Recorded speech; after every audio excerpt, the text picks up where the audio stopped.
Bienvenidos a la entrevista del día, como siempre, a través de las pantallas de Antofagasta Televisión. El presidente nacional del Colegio de Profesores, Carlos Díaz, está en Antofagasta. Ha tenido una serie de reuniones con los distintos gremios, también con la alcaldía en Antofagasta. Vamos a conversar con él de temas contingentes, por supuesto, y esta nueva presencialidad de la que se habla con los cambios del plan paso a paso. Muchísimas gracias por acompañarnos en la entrevista. Muchas gracias, Carolina. Un gusto estar acá con ustedes.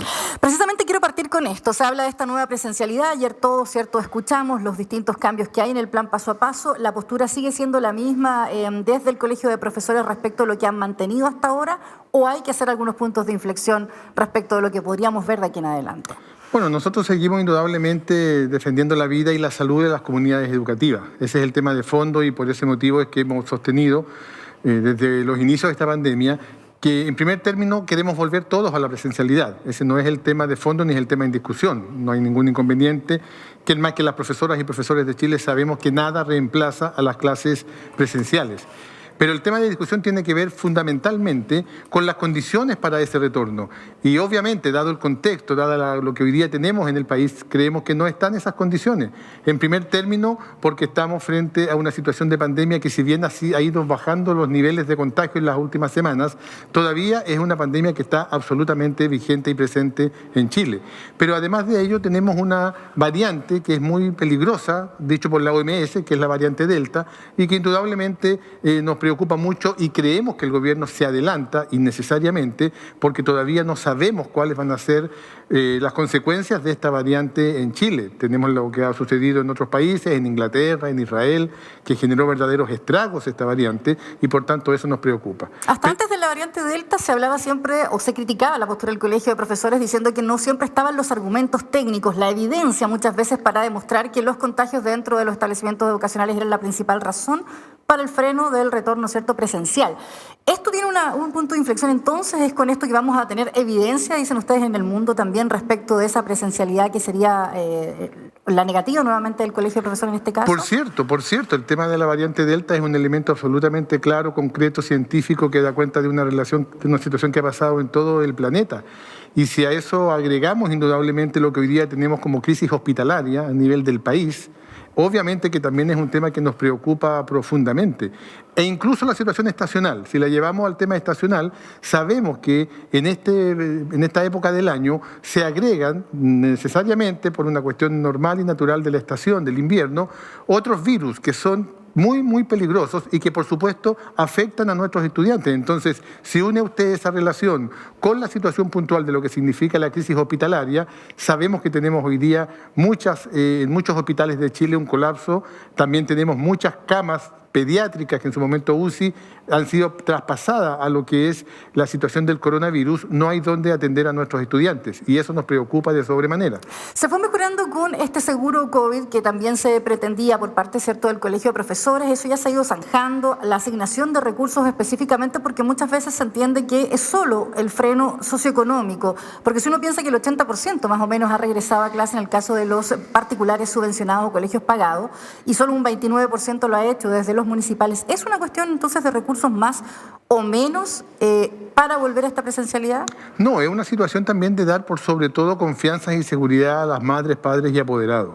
Aquí los antecedentes que nosotros tenemos y que hemos querido contrastar permanentemente con el Ministerio y se ha negado, tienen que ver con que sabemos que no más allá de un 5% de madres, padres y apoderados han enviado a los niños a la escuela. La estadística que presenta el Gobierno y el Ministerio de Educación da cuenta de cuántas escuelas se abrieron. Sabemos que hay una tremenda presión por parte del Ministerio para que se abran los colegios, pero eso no se condice con que los niños lleguen a los colegios. Y esa es también nuestra preocupación. ¿De qué sirve tener las escuelas abiertas si los niños no llegan? En ese sentido, la enorme mayoría, el 95% de los apoderados, no han enviado a los niños a la escuela porque obviamente ven de que no hay confianzas y no hay cumplimiento de protocolos. Otro tema central y fundamental.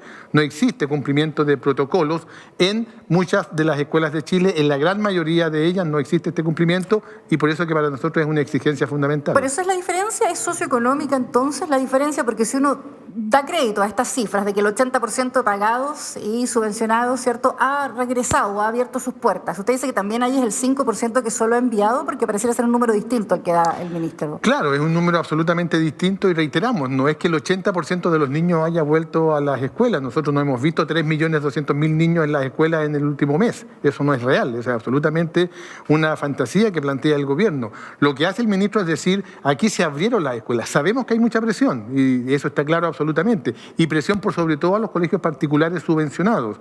Sin embargo, en el sector municipal, que la relación es distinta, esa presión no ha surtido efecto. Yo he visitado y he conversado con varios alcaldes el día de ayer, antes de ayer, hoy día mismo, y todos los alcaldes de esta región me han dicho que están absolutamente en la línea de lo que hemos venido señalando. Porque el tema tiene que ver con que los protocolos y lo que el ministerio ha dicho que va a enviar a los establecimientos efectivamente llegue. Y eso no ha ocurrido. Se habla de estos 25.000 millones, ¿cierto? Eso es lo que se está esperando porque ya se ha hecho asignación de recursos. Que el ministro decía esta mañana en varias entrevistas, ¿cierto?, que eso se ha mantenido para los municipios en el escritorio, que no han sido gastados. Y ahora se va a inyectar un recurso adicional, que es la defensa que un poco hacía el ministro en la mañana. Sí, pero no son recursos frescos. Lo que el ministro ha dicho es que hagan uso de los CEP, hagan uso de recursos que llegan para otros elementos, ocúpenlos, pero en la práctica es una situación absolutamente desigual. Tenemos varios alcaldes, por ejemplo, el alcalde de una de las comunas más populosas de la región metropolitana, Puente Alto, y lo cito porque es precisamente alcalde de la misma coalición del gobierno,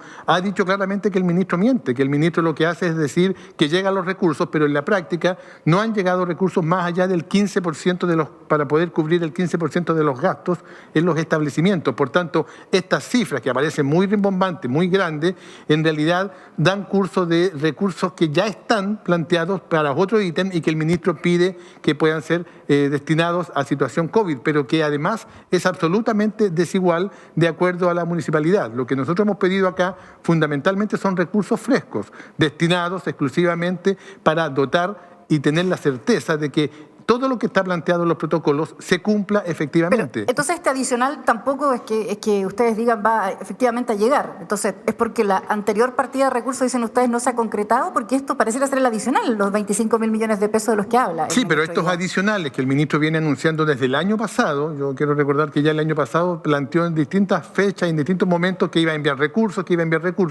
han sido los alcaldes los que han desmentido al ministro y han dicho en realidad esos anuncios de nuevos recursos, de recursos frescos, de que van a llegar adicionales, en la práctica los alcaldes nos han señalado que no son efectivos. Por tanto, aquí le hemos pedido al ministro que transparente la situación, que efectivamente dé cuenta y que no tenemos ningún problema en reunirnos. Si los recursos sí estuvieran, se vuelve a clases entonces. O sea, nosotros decimos que si aquí están elementos esenciales y fundamentales, primero una pandemia controlada, no podemos pretender que no exista pandemia porque vamos a tener que acostumbrarnos a vivir con la pandemia.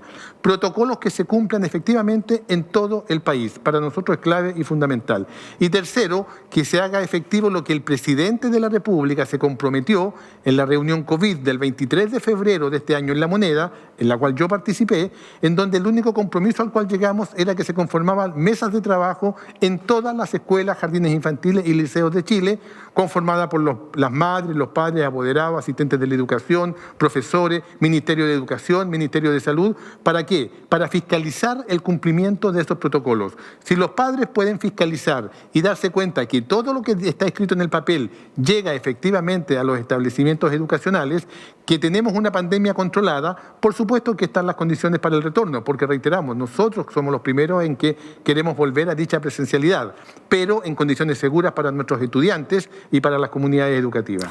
Recientemente también usted decía en una entrevista, ¿cierto?, que las escuelas no son, los colegios en general no son guarderías. Esto es porque muchos están malentendiendo, si en el colegio de profesores, la urgente necesidad que muchas familias tienen, sobre todo mujeres, para volver a trabajar, ¿cierto?, el hecho de que las escuelas estén abiertas o las clases ya sean, ¿cierto?, más regulares de forma presencial, ¿no? Sí, correcto, porque la verdad que hemos escuchado a varias autoridades, varios empresarios incluso que han dicho que ya es tiempo que las escuelas abran para que las madres puedan ir a trabajar. Es decir, casi diciendo dejemos los niños en alguna parte, no importa dónde, lo importante aquí es fortalecer la economía y reactivar la economía. Ese es un poco el sentido profundo y de fondo que tienen todas estas medidas. Nosotros decimos, no, aquí lo que importa es la educación de nuestros estudiantes y por ello que hemos expresado también nuestra enorme preocupación porque no están las clases, no están las condiciones precisamente para la conectividad. Es decir, cómo yo garantizo, yo como Estado, yo como gobierno, garantizo que esos miles de estudiantes que desde el año pasado no han tenido la posibilidad de estudiar y de acceder a las clases telemáticas,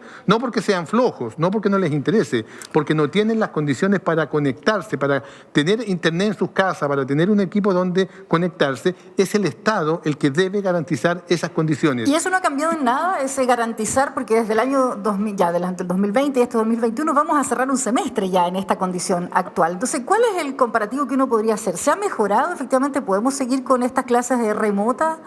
¿Cuánto mejor que el año pasado es, por ejemplo? Es decir, el tema de la conectividad no ha mejorado en absoluto. Nosotros lo hemos venido sosteniendo. Hemos hecho incluso denuncias de una cantidad importante de comunas en el país en las cuales lamentablemente ni siquiera se han entregado los equipos que le correspondía porque estaban los estudiantes en séptimo básico, los tablets, etcétera, y que se han retrasado ostensiblemente y lo ha planteado así incluso desde el Senado, se ha hecho la denuncia.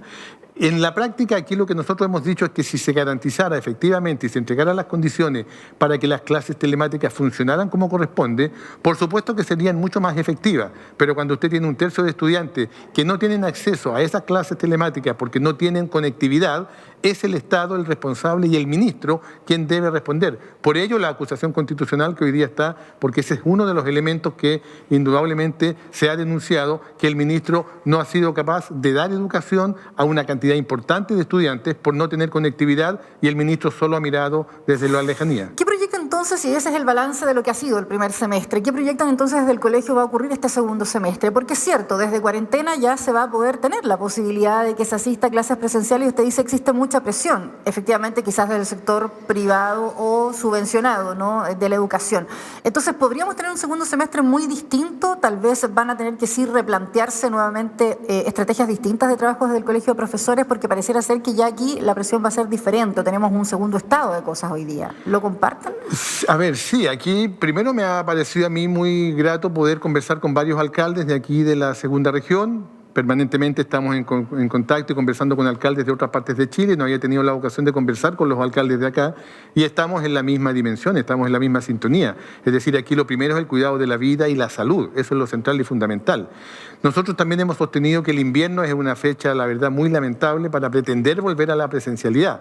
Aspiramos, pero aquí quien tiene que demostrar efectivamente es el Ministerio de Educación, que está efectivamente en la línea de cambiar lo que ha sido su parecer y su libreto durante este año y medio. Pero eso no ha cambiado. Entonces, eso no ha cambiado. Aunque él haya hecho estos anuncios recientemente con lo que vimos ayer, no es un cambio. No, lo que hay son solamente anuncios que lo que hacen incluso es empeorar la situación, porque si hasta antes de ayer se planteaba que de fase 2 en adelante se podía volver a la presencialidad, hoy día nos parece criminal que se pretenda que en fase 1 se vuelva a esta presencialidad. Es decir, cuando debiéramos de estar todos confinados, cuidándonos de nuestros domicilios, hoy día el Ministerio dice, ¿sabe qué? Salgan a la calle, vayan, tomen autobuses, tomen el metro en Santiago, tomen los pases locomoción. De movilidad y el que, por ejemplo, en el caso de los profesores, el 90% ya ha sido prácticamente inoculado con sus 2 dosis, esquema completo. Prácticamente muchos estudiantes ya comenzaron bajo los 18 años también a recibir algunas vacunas, ¿no?, en el país. Entonces, ¿de qué manera eso va a contribuir a que a lo mejor el cambio de posición también esté desde el colegio? O sea, por cierto que nosotros siempre hemos sostenido y lo hemos reconocido que el tema de la vacunación es un tema importante y era uno de los aspectos que consideraban nuestros puntos de vista. Lo valoramos, creemos que es un importante avance, pero no es el único, reiteramos, no es el único. Y en esto el cumplimiento de los protocolos y la fiscalización de dichos protocolos es fundamental y eso es lo que lamentablemente el Ministerio no da ninguna luz respecto de modificar su obstinada intención de volver a la presencialidad sin considerar protocolos en igualdad de condiciones, porque probablemente en algunas escuelas de Chile, en el 2%, en el 3%, colegios privados, puede que tengan todas las condiciones y no lo ponemos en duda, en donde los padres llevan al niño en auto a la escuela y lo van a buscar en auto a su casa, probablemente allí estén, pero ese no es el Chile real. En el Chile real los protocolos no se han cumplido y eso el Ministerio no quiere hacerse cargo y tampoco quiere responder ni quiere resolver esa problemática. Muchísimas gracias, Carlos, por habernos acompañado en la entrevista del día. Un gusto de estar con ustedes y, por supuesto, un saludo muy especial a todas las profesoras y profesores de aquí de Antofagasta, de la segunda región, por la noble labor que realizan y todo el esfuerzo y compromiso que han demostrado durante esta pandemia. Muchas gracias. Muchísimas gracias también a ustedes por acompañarnos. Intenso, sin duda, va a ser también este debate que se sigue dando, ¿cierto?, para este segundo semestre, cerrando uno y algunos temas aún no resueltos respecto a esta nueva presencialidad de la que se habla, pero donde claramente hay varios matices. Gracias por acompañarnos. Nos reencontramos.